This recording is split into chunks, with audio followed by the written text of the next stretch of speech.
Estela Glaubon, muito boa noite, muito obrigado aí. Tá ouvindo a Olá, gente? Espera aí que deu uma travadinha, pronto, agora voltou. Estela, tudo bem? Bem-vinda aí à Super Varejo Entrevista, é um prazer recebê-la aqui para a gente conversar um pouco aí sobre tecnologia de e-commerce alimentar. Muito legal a tua presença, boa noite. obrigada, Rogério. Eu que agradeço poder estar aqui essa noite, batendo esse papo bom aí com você, com todo mundo que vai participar desse encontro. É um prazer enorme estar aqui. Muito legal, gente. Ó, vou lembrando todo mundo aí que essa entrevista vai ficar gravada ali no nosso IGTV, tá?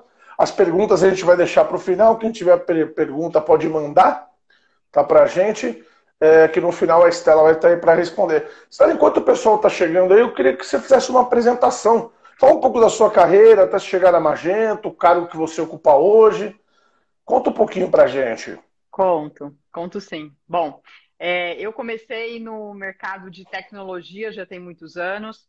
Na verdade, eu iniciei no mercado digital. Eu comecei com a bolha da internet, lá no Sim. site de leilão ainda na época, que era o arremate.com. Fez Então sucesso, Arremate. comecei junto com a digitalização, com essa transformação digital que começou no Brasil.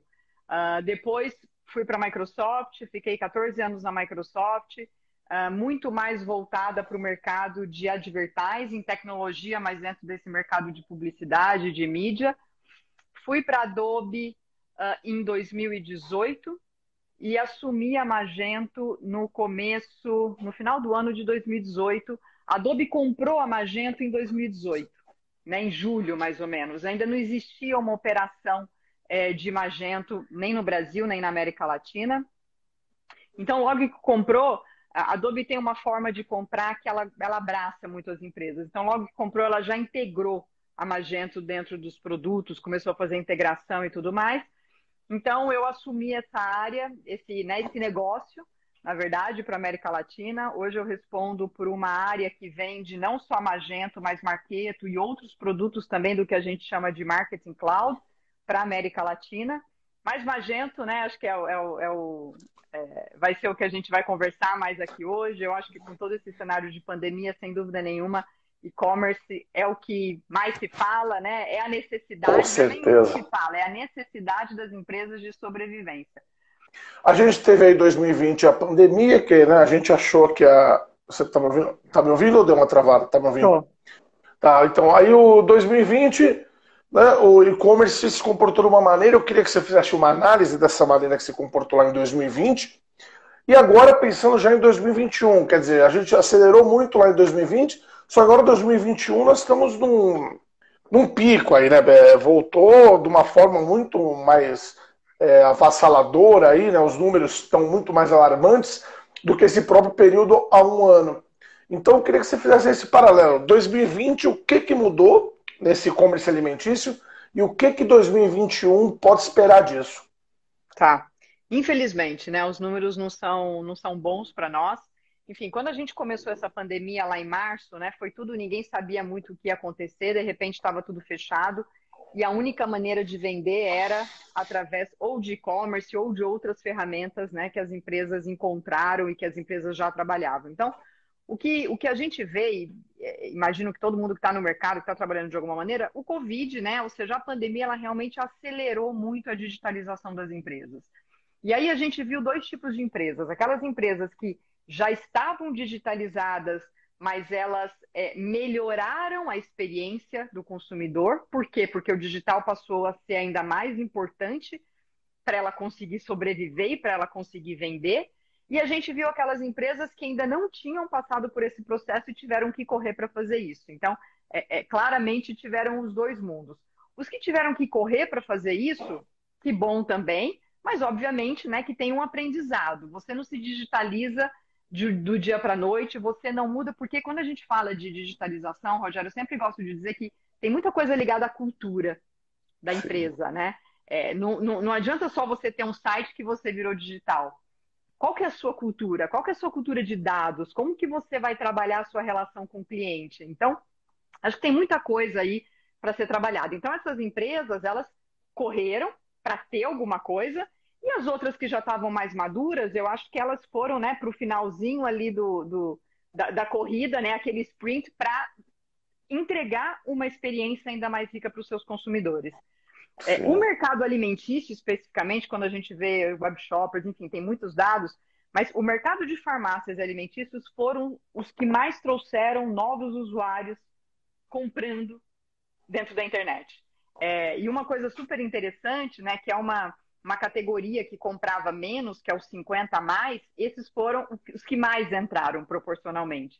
Então, realmente, a gente viu uma mudança de hábito, uma mudança de cultura até, mas uma mudança realmente da forma como as pessoas compravam. Não tinha opção, né? Muitos não tinham opção de ir ao supermercado, principalmente os 50 a mais, que, né, naquela época era o grupo de risco, hoje em dia todo mundo é o grupo de risco, mas a gente viu realmente uma aceleração muito grande dessas pessoas dentro do mundo digital e principalmente com essa compra de supermercados e farmácias.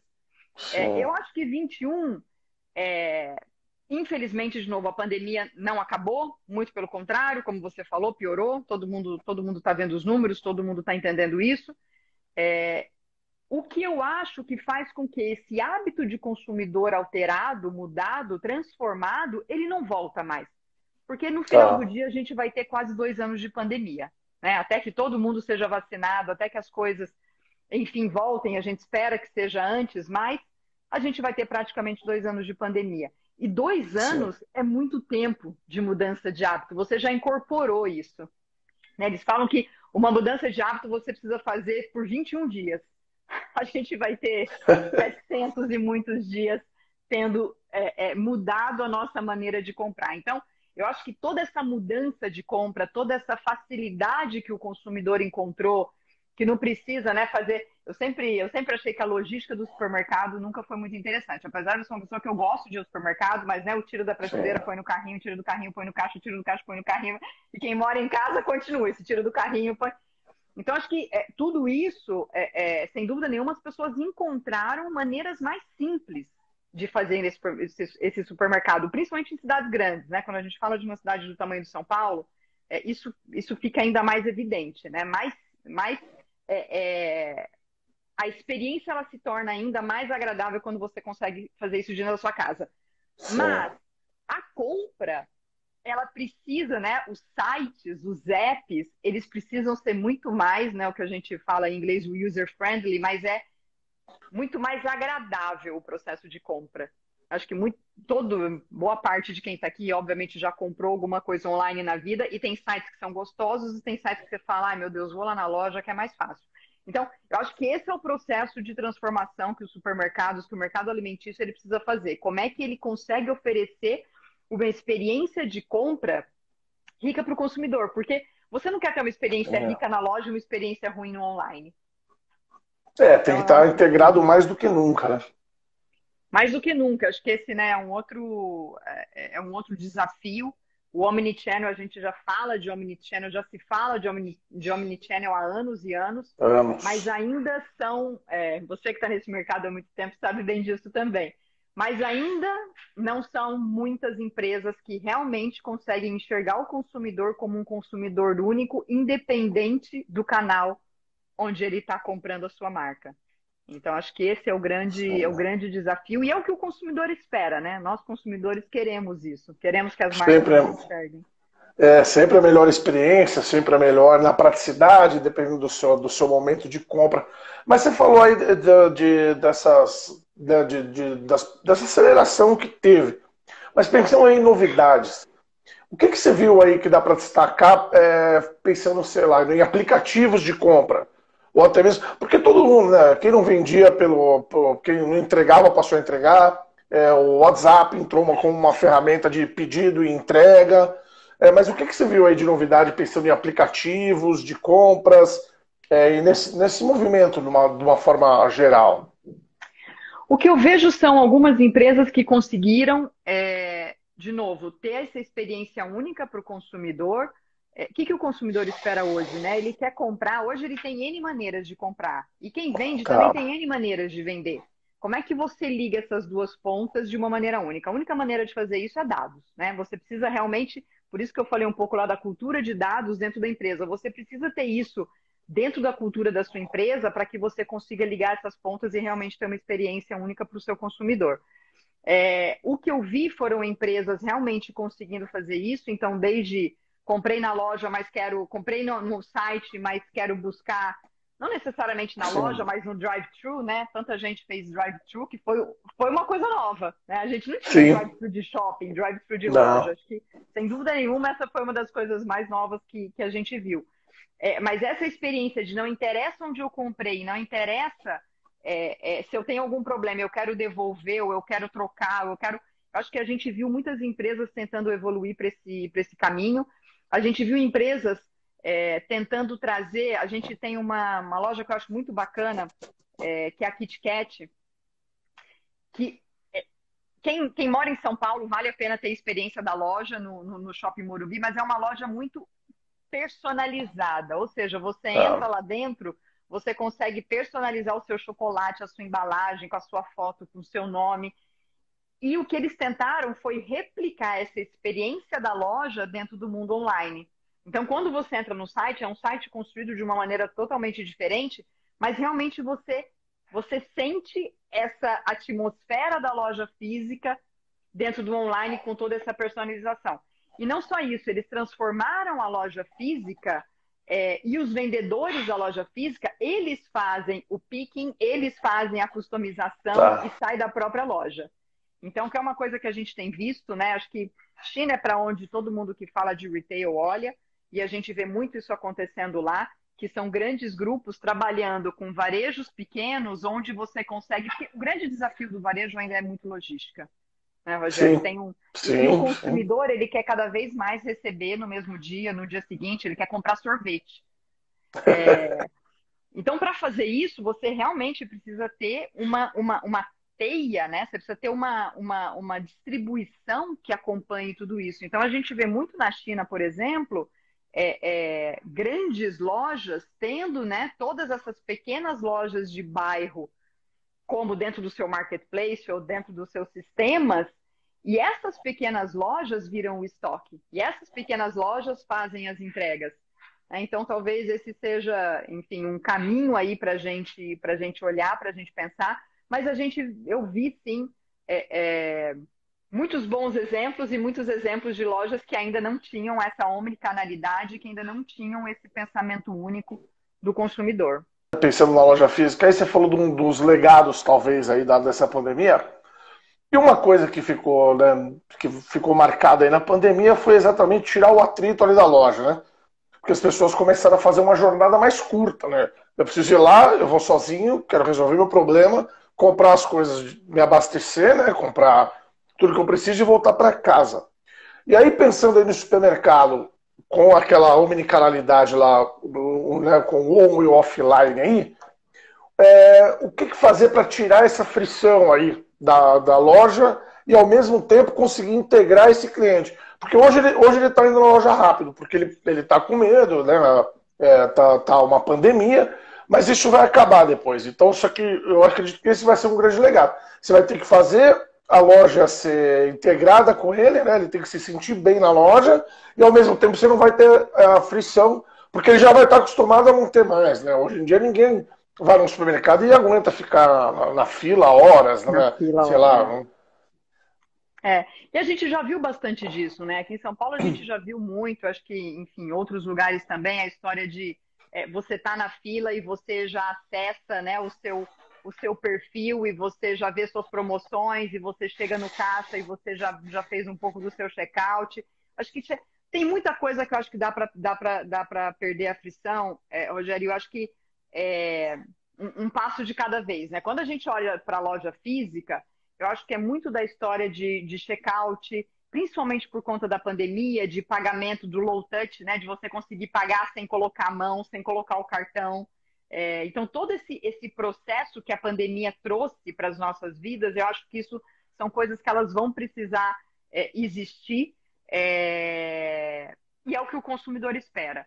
Agora, tirar a frição, eu acho que é muito de novo. Você só consegue fazer Sim, isso se você tem um pensamento, uma estrutura de dados dentro da sua empresa. Para você não só entender o que o consumidor espera hoje, aonde ele está, como é que você pode prover uma experiência mais rica para ele, mas para você, em algum momento, começar a ser mais proativo. Eu lembro que lá atrás, quando a gente teve uma conversa, eu falei um pouco que eu vejo muito, e já tinham alguns, eu já vi em alguns lugares isso acontecendo, mas, por exemplo, você está na sua geladeira, falando de futuro, né? Vamos Sim, trazer um sim. pouco de futurismo também para cá, mas você chegou com a compra na sua casa e você escaneia todos os produtos na sua geladeira, né? Hoje as geladeiras já são digitais. Ou você pode colocar isso dentro da sua despensa. E conforme você vai tirando esses produtos, essa geladeira já pode estar conectada a um supermercado que vai te reabastecer Gerar um, sem você gerar gerar esse um pedido, pedido, né? né? Obviamente que hoje, o que a gente fala que já está na mão? Compra recorrente. Você já consegue fazer isso em muitos lugares. Ou seja, você tirou a frição do consumidor de ir na loja, ou de entrar no site, ou de lembrar que ele tem que comprar. Então, isso eu acho muito bacana e a gente já vê muitas lojas, muitas marcas fazendo isso, né? Eu sei que eu consumo tanto disso por mês, então eu já deixo uma compra recorrente. Mas eu acho que isso vai, obviamente, caminhar para outras coisas até que seja provavelmente tudo que você precisa consumir na sua casa. Então, eu vejo que dados é a maneira como o varejo, como as empresas, elas vão ser proativas no que o consumidor espera, elas vão começar a entender a expectativa e a necessidade do consumidor para ser proativa, e elas vão, ao mesmo tempo, de novo, né, ter uma visão única desse consumidor. Ou seja, quando eu chegar na loja, eu espero que a loja saiba quem eu sou, e quando eu chegar no site, eu espero que eles também saibam quem eu sou. Então, acho que essa omnicanalidade que a gente vê as empresas evoluindo, ela é extremamente importante fazer com que a experiência do consumidor ela seja mais rica, mas também todas essas novidades e tudo isso que você acaba trazendo para a loja, né? Como compra Sim. recorrente, como você ter um checkout automático, você ter um self-checkout, você conseguir não ter que colocar o cartão, não ter que mexer com dinheiro. Eu acho que são pequenos passos que a gente vai dando no caminho para a gente ter menos frição e que para o consumidor ele vai se sentir muito mais atraído por essa marca.